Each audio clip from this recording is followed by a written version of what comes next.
Pila ka, tatakalan ka ng gatas.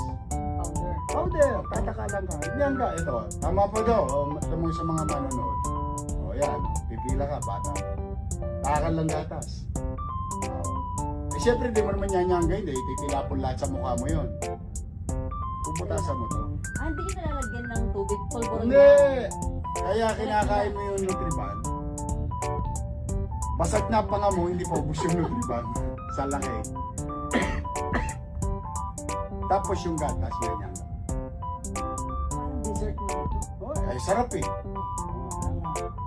Tapos pag gusto mo minto, titiklopin mo lang. Tapos para mamaya na ulit. Hindi, hanggang sa matapos yung recess. Pag medyo magulang ka, marunong ka na sa buhay, pero hindi po may isip yung pag gusto ka ng bata. Tutupin mo yun, iuwi mo yun.